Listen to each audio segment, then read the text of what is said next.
Hi everyone, today I'm going to tell you the creepy story Where Are You Going? Where Have You Been? Which has gained a lot of popularity because of its plot and creepiness. Enjoy listening. Her name was Connie. She was 15 and she had a quick, nervous giggling habit of craning her neck to glance into mirrors or checking other people's faces to make sure her own was all right. Her mother, who noticed everything and knew everything and who hadn't much reason any longer to look at her own face, always scolded Connie about it. "Stop gawking at yourself. Who are you? You think you're so pretty?" she would say. Connie would raise her eyebrows at these familiar old complaints and look right through her mother, into a shadowy vision of herself as she was right at that moment. She knew she was pretty and that was everything. Her mother had been pretty once too, if you could believe those old snapshots in the album. But now her looks were gone and that was why she was always after Connie. "Why don't you keep your room clean like your sister? How have you got your hair fixed? What the hell stinks? Hairspray? You don't see your sister using that junk." Her sister June was 24 and still lived at home. She was a secretary in the high school Connie attended. And if that wasn't bad enough, with her in the same building, she was so plain and chunky and steady that Connie had to hear her praised all the time by her mother and her mother's sisters. June did this, June did that. She saved money and helped clean the house and cooked, and Connie couldn't do a thing. Her mind was all filled with trashy daydreams. Their father was away at work most of the time, and when he came home he wanted supper, and he read the newspaper at supper, and after supper he went to bed. He didn't bother talking much to them, but around his bent head Connie's mother kept picking at her until Connie wished her mother was dead, and she herself was dead, and it was all over.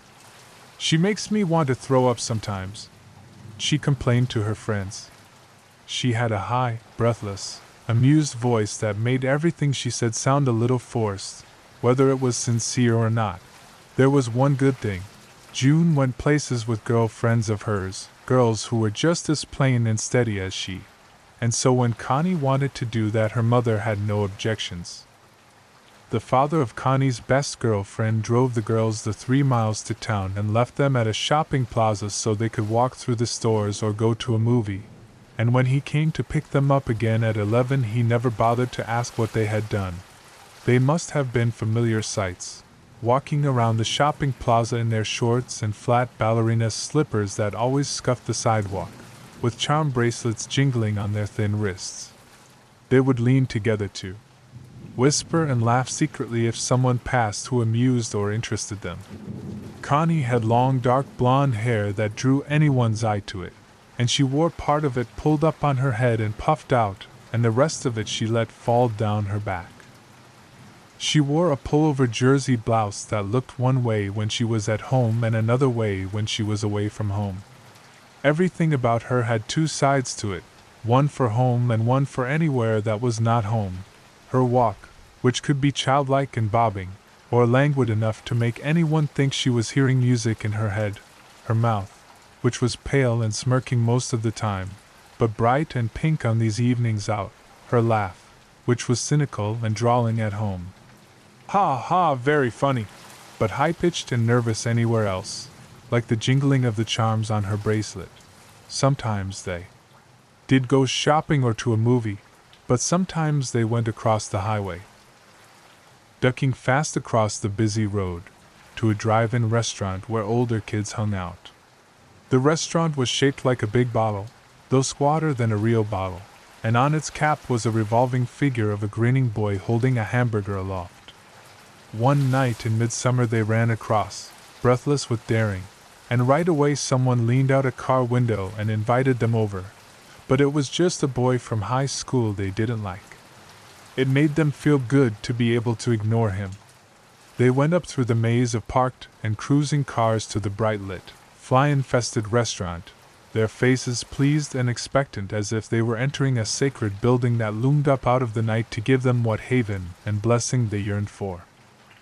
They sat at the counter and crossed their legs at the ankles, their thin shoulders rigid with excitement, and listened to the music that made everything so good. The music was always in the background, like music at a church service. It was something to depend upon. A boy named Eddie came in to talk with them. He sat backwards on his stool, turning himself jerkily around in semicircles and then stopping and turning back again. And after a while he asked Connie if she would like something to eat. She said she would, and so she tapped her friend's arm on her way out.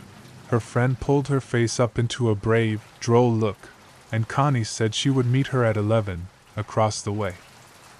"I just hate to leave her like that," Connie said earnestly, but the boy said that she wouldn't be alone for long. So they went out to his car, and on the way Connie couldn't help but let her eyes wander over the windshields and faces all around her, her face gleaming with a joy that had nothing to do with Eddie or even this place. It might have been the music. She drew her shoulders up and sucked in her breath with the pure pleasure of being alive. And just at that moment she happened to glance at a face just a few feet from hers. It was a boy with shaggy black hair, in a convertible jalopy painted gold. He stared at her, and then his lips widened into a grin. Connie slid her eyes at him and turned away. But she couldn't help glancing back, and there he was, still watching her. He wagged a finger and laughed and said, "Gonna get you, baby." And Connie turned away again without Eddie noticing anything.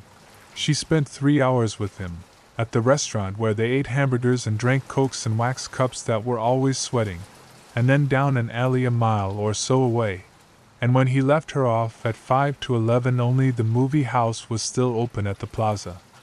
Her girlfriend was there, talking with a boy. When Connie came up, the two girls smiled at each other and Connie said, "How was the movie?" And the girl said, "You should know." They rode off with the girl's father, sleepy and pleased.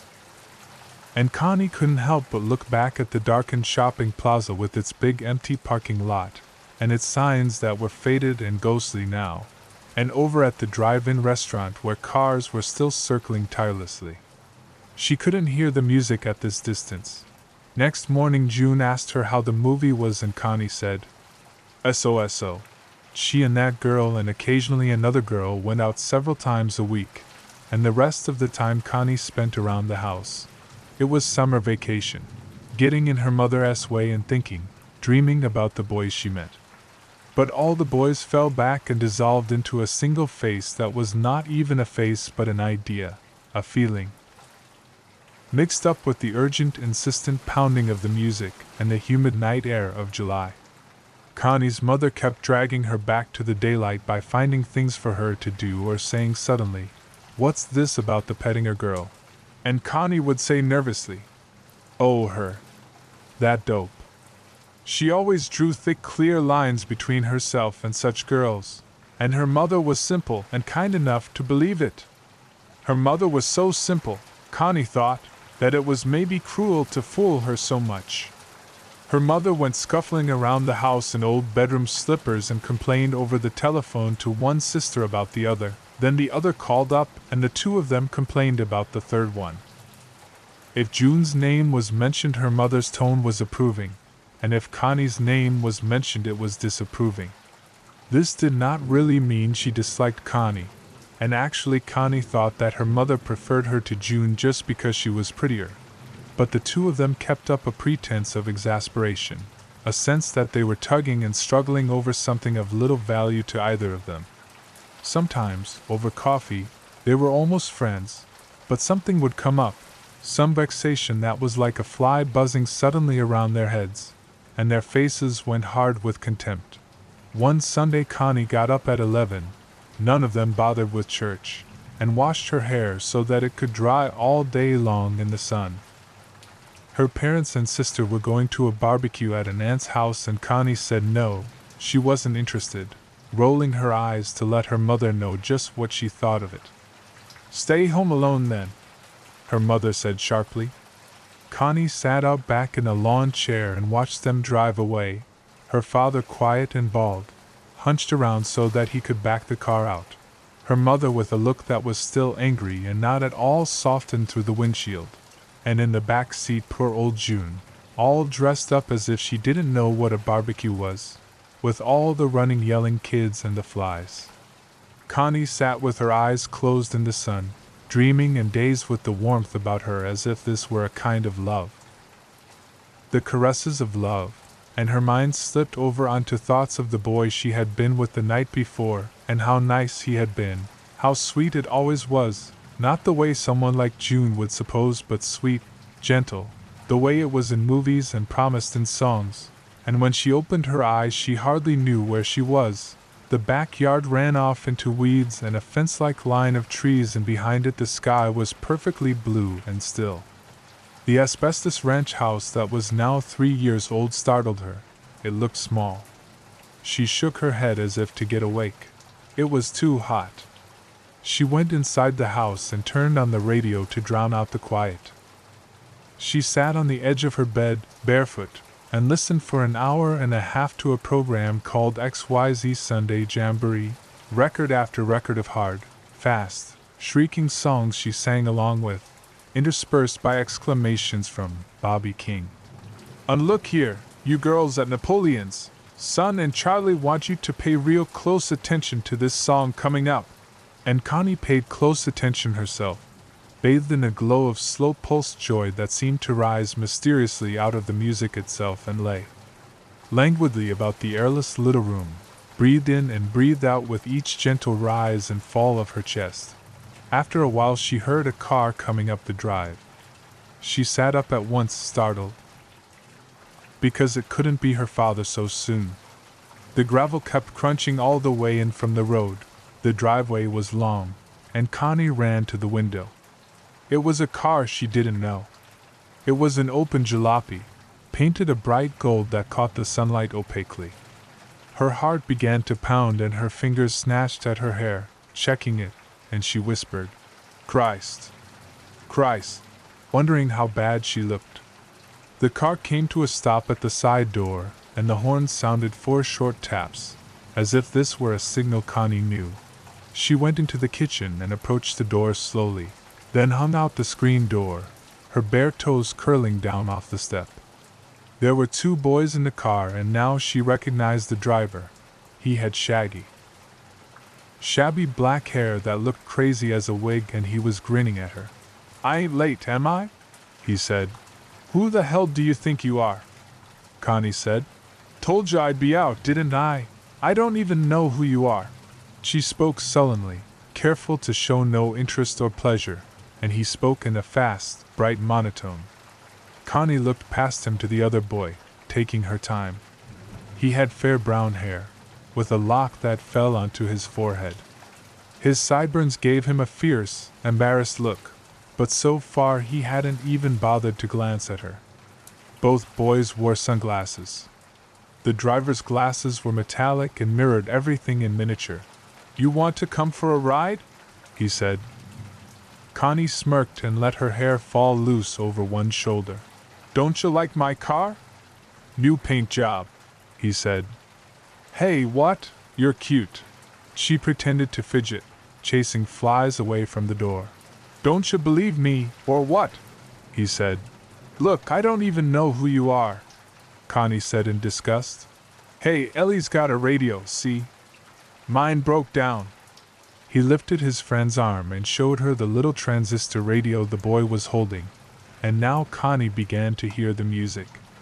It was the same program that was playing inside the house. "Bobby King?" she said. "I listen to him all the time. I think he's great. He's kind of great," Connie said reluctantly. "Listen, that guy's great. He knows where the action is." Connie blushed a little, because the glasses made it impossible for her to see just what this boy was looking at. She couldn't decide if she liked him or if he was just a jerk, and so she dawdled in the doorway and wouldn't come down or go back inside. She said, "What's all that stuff painted on your car? Can't ya read it?" He opened the door very carefully, as if he were afraid it might fall off.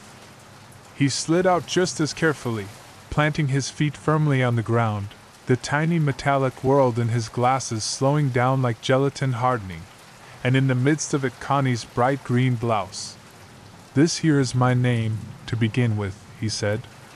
Arnold Friend was written in tar-like black letters on the side, with a drawing of a round, grinning face that reminded Connie of a pumpkin, except it wore sunglasses. I want to introduce myself. I'm Arnold Friend, and that's my real name, and I'm gonna be your friend, honey. And inside the car's Ellie Oscar. He's kinda shy. Ellie brought his transistor radio up to his shoulder and balanced it there. Now, these numbers are a secret code, honey, Arnold Friend explained. He read off the numbers 33, 19, 17 and raised his eyebrows at her to see what she thought of that, but she didn't think much of it. The left rear fender had been smashed, and around it was written, on the gleaming gold background, "Done by Crazy Woman Driver." Connie had to laugh at that. Arnold Friend was pleased at her laughter and looked up at her. Around the other side's a lot more. You want to come and see them? No. Why not? Why should I? Don't you want to see what's on the car? Don't you want to go for a ride? I don't know. Why not? I got things to do. Like what? Things? He laughed as if she had said something funny. He slapped his thighs. He was standing in a strange way, leaning back against the car as if he were balancing himself. He wasn't tall, only an inch or so taller than she would be if she came down to him. Connie liked the way he was dressed, which was the way all of them dressed, tight faded jeans stuffed into black, scuffed boots. A belt that pulled his waist in and showed how lean he was, and a white pullover shirt that was a little soiled and showed the hard small muscles of his arms and shoulders. He looked as if he probably did hard work, lifting and carrying things. Even his neck looked muscular. And his face was a familiar face, somehow, the jaw and chin and cheeks slightly darkened because he hadn't shaved for a day or two, and the nose long and hawk-like, sniffing as if she were a treat he was going to gobble up and it was all a joke. Connie, you ain't telling the truth. This is your day set aside for a ride with me and you know it, he said, still laughing. The way he straightened and recovered from his fit of laughing showed that it had been all fake. How do you know what my name is? She said suspiciously. It's Connie. Maybe and maybe not. I know my Connie, he said, wagging his finger.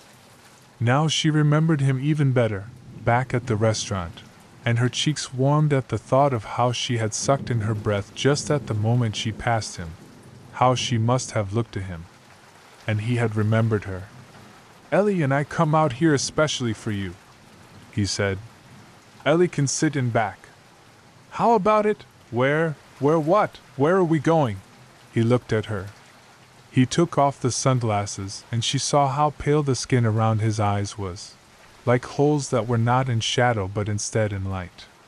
His eyes were like chips of broken glass that catch the light in an amiable way. He smiled. It was as if the idea of going for a ride somewhere, to some place, was a new idea to him. Just for a ride, Connie, sweetheart. I never said my name was Connie, she said, but I know what it is. I know your name and all about you, lots of things, Arnold Friend said. He had not moved yet but stood still, leaning back against the side of his jalopy. I took a special interest in you, such a pretty girl, and found out all about you. Like I know your parents and sister are gone somewheres, and I know where and how long they're going to be gone, and I know who you were with last night, and your best girlfriend's name is Betty. Right. He spoke in a simple lilting voice, exactly as if he were reciting the words to a song. His smile assured her that everything was fine. In the car, Ellie turned up the volume on his radio and did not bother to look around at them. Ellie can sit in the back seat, Arnold Friend said. He indicated his friend with a casual jerk of his chin, as if Ellie did not count and she should not bother with him. How'd you find out all that stuff? Connie said. Listen, Betty Schultz and Tony Fitch and Jimmy Pettinger and Nancy Pettinger, he said in a chant. Raymond Stanley and Bob Hutter. Do you know all those kids? I know everybody. Look, you're kidding. You're not from around here, sure. But how come we never saw you before? Sure you saw me before, he said. He looked down at his boots, as if he were a little offended. You just don't remember. I guess I'd remember you, Connie said. Yeah? He looked up at this, beaming. He was pleased. He began to mark time with the music from Ellie's radio, tapping his fists lightly together. Connie looked away from his smile to the car, which was painted so bright it almost hurt her eyes to look at it. She looked at that name, Arnold Friend. And up at the front fender was an expression that was familiar. Man the flying saucers. It was an expression kids had used the year before but didn't use this year. She looked at it for a while as if the words meant something to her that she did not yet know. What are you thinking about? Huh? Arnold Friend demanded. Not worried about your hair blowing around in the car, are you? No. Think I maybe can't drive good. How do I know? You're a hard girl to handle. How come? He said. Don't you know I'm your friend? Didn't you see me put my sign in the air when you walked by? What sign? My sign. And he drew an X in the air, leaning out toward her. They were maybe 10 feet apart. After his hand fell back to his side, the X was still in the air, almost visible. Connie let the screen door close and stood perfectly still inside it, listening to the music from her radio and the boys blend together. She stared at Arnold Friend. He stood there so stiffly relaxed, pretending to be relaxed, with one hand idly on the door handle as if he were keeping himself up that way and had no intention of ever moving again. She recognized most things about him, the tight jeans that showed his thighs and buttocks and the greasy leather boots and the tight shirt, and even that slippery friendly smile of his. That sleepy dreamy smile that all the boys used to get across ideas they didn't want to put into words. She recognized all this and also the sing-song way he talked, slightly mocking, kidding, but serious and a little melancholy, and she recognized the way he tapped one fist against the other in homage to the perpetual music behind him. But all these things did not come together, she said suddenly. Hey, how old are you? His smile faded. She could see then that he wasn't a kid, he was much older, 30, maybe more. At this knowledge her heart began to pound faster. That's a crazy thing to ask. Can't ya see I'm your own age? Like hell you are, or maybe a couple years older. I'm 18. 18? She said doubtfully. He grinned to reassure her and lines appeared at the corners of his mouth. His teeth were big and white. He grinned so broadly his eyes became slits, and she saw how thick the lashes were, thick and black as if painted with a black tar-like material. Then, abruptly, he seemed to become embarrassed, and looked over his shoulder at Ellie. He's crazy, he said. Ain't he a riot? He's a nut, a real character. Ellie was still listening to the music. His sunglasses told nothing about what he was thinking. He wore a bright orange shirt unbuttoned halfway to show his chest, which was a pale, bluish chest and not muscular like Arnold Friend's. His shirt collar was turned up all around and the very tips of the collar pointed out past his chin as if they were protecting him. He was pressing the transistor radio up against his ear and sat there in a kind of daze, right in the sun. He's kinda strange, Connie said. Hey, she says you're kinda strange. Kinda strange, Arnold Friend cried. He pounded on the car to get Ellie's attention. Ellie turned for the first time and Connie saw with shock that he wasn't a kid either. He had a fair, hairless face, cheeks reddened slightly as if the veins grew too close to the surface of his skin, the face of a 40-year-old baby. Connie felt a wave of dizziness rise in her at this sight, and she stared at him as if waiting for something to change the shock of the moment, make it all right again. Ellie's lips kept shaping words, mumbling along with the words blasting in his ear. Maybe you two better go away, Connie said faintly. What? How come? Arnold Friend cried. We come out here to take you for a ride. It's Sunday. He had the voice of the man on the radio now. It was the same voice. Connie thought. Don't you know it's Sunday all day? And honey, no matter who you were with last night, today you're with Arnold Friend, and don't you forget it. Maybe you better step out here, he said, and this last was in a different voice. It was a little flatter, as if the heat was finally getting to him. No. I got things to do. Hey, you two better leave. We ain't leaving until you come with us. Like hell I am. Connie, don't fool around with me. I mean, don't fool around, he said, shaking his head. He laughed incredulously. He placed his sunglasses on top of his head, carefully, as if he were indeed wearing a wig, and brought the stems down behind his ears. Connie stared at him, another wave of dizziness and fear rising in her so that for a moment he wasn't even in focus but was just a blur standing there against his gold car. And she had the idea that he had driven up the driveway all right but had come from nowhere before that and belonged nowhere, and that everything about him and even about the music that was so familiar to her was only half real. If my father comes and sees you, he ain't coming. He's at a barbecue. How do you know that? Antilles. Right now they're drinking. Sitting around, he said vaguely, squinting as if he were staring all the way to town and over to Antilles' backyard. Then the vision seemed to get clear and he nodded energetically. Yeah. Sitting around. There's your sister in a blue dress, huh? And high heels, the poor sad bitch. Nothing like you, sweetheart. And your mother's helping some fat woman with the corn. They're cleaning the corn, husking the corn. What fat woman? Connie cried. How do I know what fat woman? I don't know every goddamn fat woman in the world. Arnold Friend laughed. Oh, that's Mrs. Hornsby. Who invited her? Connie said. She felt a little lightheaded. Her breath was coming quickly. She's too fat. I don't like them fat.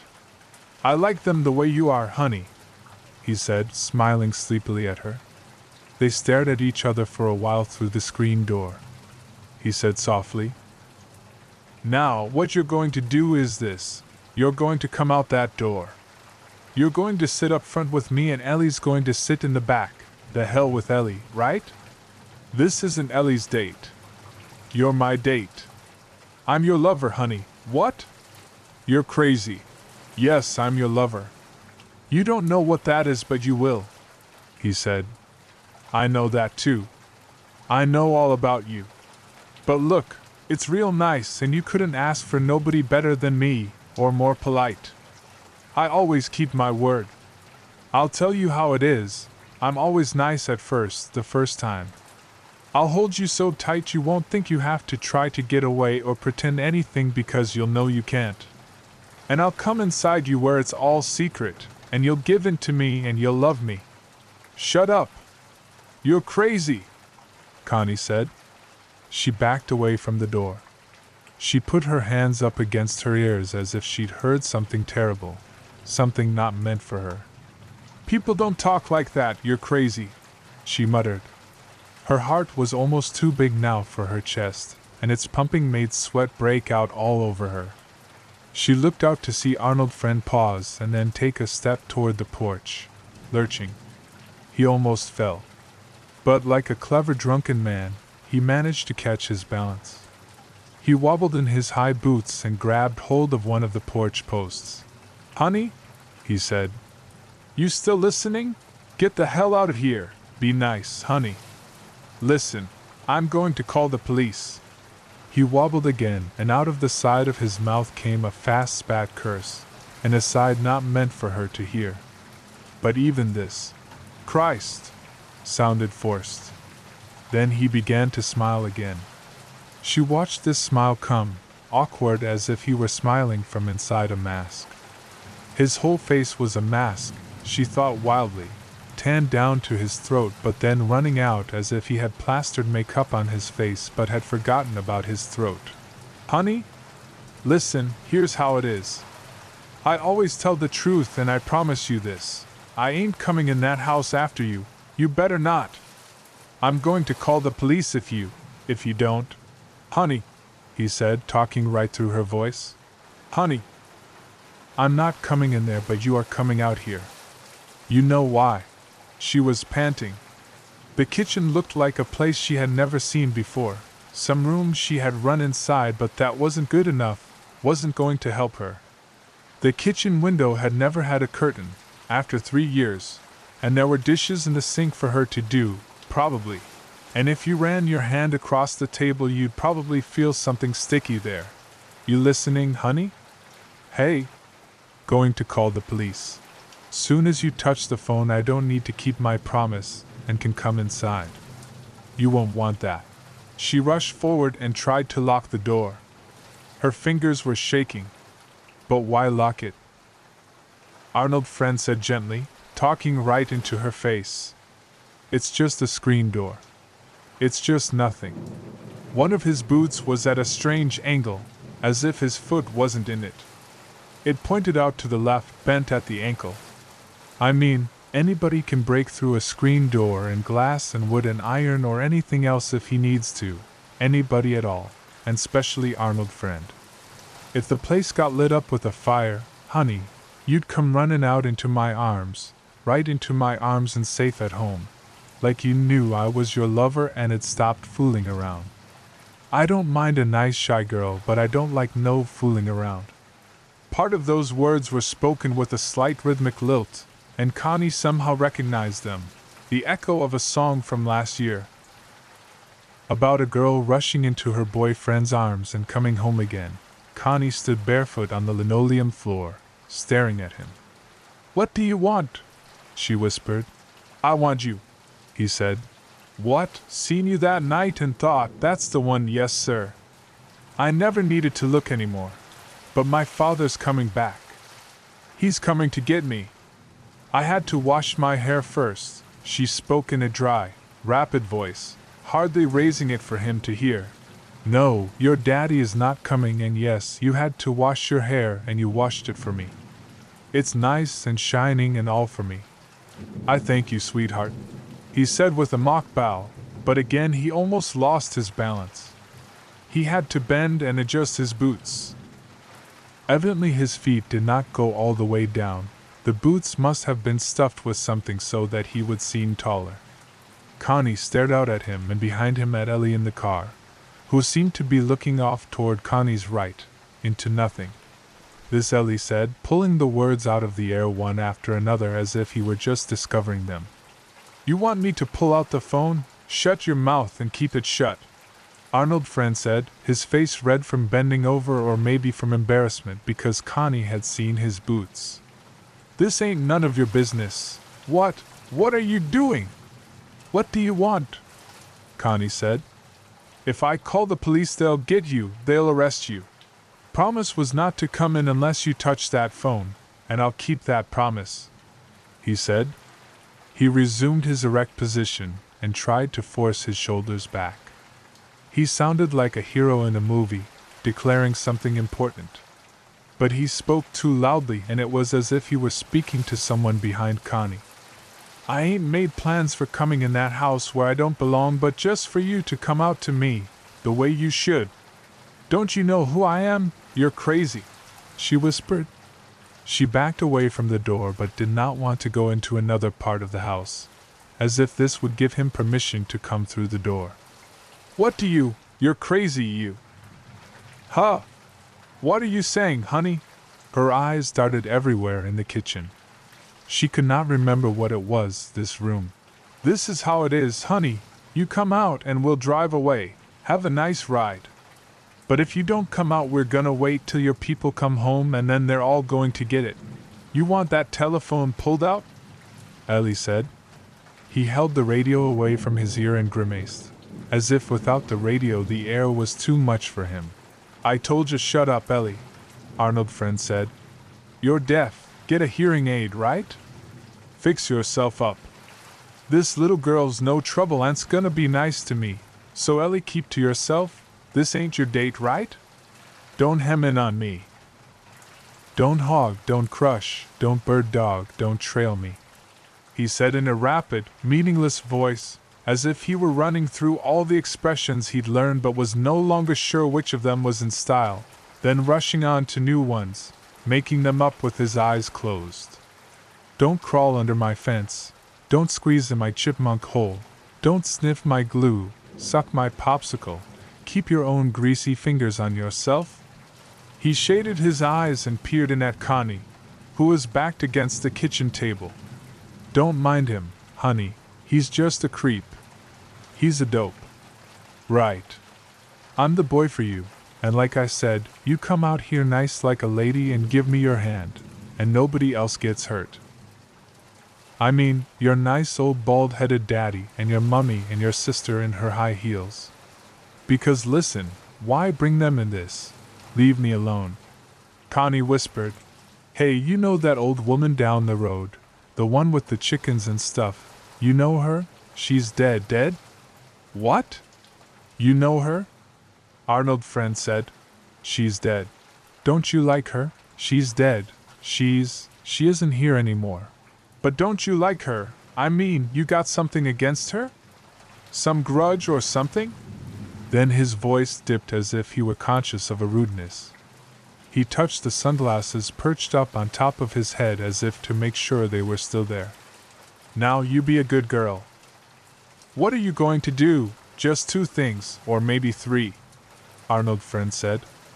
But I promise it won't last long and you'll like me the way you get to like people you're close to. You will. It's all over for you here, so come on out. You don't want your people in any trouble, do you? She turned and bumped against a chair or something, hurting her leg, but she ran into the back room and picked up the telephone. Something roared in her ear, a tiny roaring, and she was so sick with fear that she could do nothing but listen to it. The telephone was clammy and very heavy, and her fingers groped down to the dial but were too weak to touch it. She began to scream into the phone. Into the roaring. She cried out. She cried for her mother. She felt her breath start jerking back and forth in her lungs as if it were something Arnold Friend was stabbing her with again and again with no tenderness. A noisy, sorrowful wailing rose all about her, and she was locked inside it the way she was locked inside this house. After a while she could hear again. She was sitting on the floor with her wet back against the wall. Arnold Friend was saying from the door, That's a good girl. Put the phone back. She kicked the phone away from her. No, honey. Pick it up. Put it back right. She picked it up and put it back. The dial tone stopped. That's a good girl. Now you come outside. She was hollow with what had been fear but what was now just an emptiness. All that screaming had blasted it out of her. She sat, one leg cramped under her, and deep inside her brain was something like a pinpoint of light that kept going and would not let her relax. She thought, I'm not going to see my mother again. She thought, I'm not going to sleep in my bed again. Her bright green blouse was all wet, Arnold Friend said, in a gentle loud voice that was like a stage voice. The place where you came from ain't there anymore, and where you had in mind to go is cancelled out. This place you are now, inside your daddy's house, is nothing but a cardboard box I can knock down any time. You know that and always did know it. You hear me? She thought, I have got to think. I have got to know what to do. We'll go out to a nice field, out in the country here where it smells so nice and it's sunny. Arnold Friend said, I'll have my arms tight around you so you won't need to try to get away, and I'll show you what love is like, what it does. The hell with this house. It looks solid all right, he said. He ran a fingernail down the screen and the noise did not make Connie shiver, as it would have the day before. Now, put your hand on your heart, honey. Feel that? That feels solid too, but we know better. Be nice to me, be sweet like you can, because what else is there for a girl like you but to be sweet and pretty and give in, and get away before her people come back? She felt her pounding heart. Her hand seemed to enclose it. She thought for the first time in her life that it was nothing that was hers, that belonged to her, but just a pounding, living thing inside this body that wasn't really hers either. You don't want them to get hurt, Arnold Friend went on. Now get up, honey. Get up all by yourself. She stood. Now turn this way. That's right. Come over here to me. Ellie, put that away, didn't I tell you? You dope. You miserable creepy dope, Arnold Friend said. His words were not angry, but only part of an incantation. The incantation was kindly. Now come out through the kitchen to me, honey, and let's see a smile. Try it, you're brave. Sweet little girl, and now they're eating corn and hot dogs cooked to bursting over an outdoor fire. And they don't know one thing about you and never did, and honey, you're better than them because not a one of them would have done this for you. Connie felt the linoleum under her feet. It was cool. She brushed her hair back out of her eyes.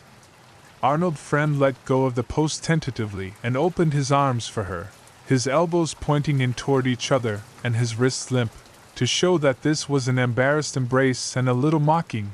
He didn't want to make her self-conscious. She put out her hand against the screen. She watched herself push the door slowly open as if she were back safe somewhere in the other doorway. Watching this body and this head of long hair moving out into the sunlight where Arnold Friend waited. My sweet little blue-eyed girl, he said in a half-sung sigh that had nothing to do with her brown eyes but was taken up just the same by the vast sunlit reaches of the land behind him and on all sides of him. So much land that Connie had never seen before and did not recognize except to know that she was going to it. The end.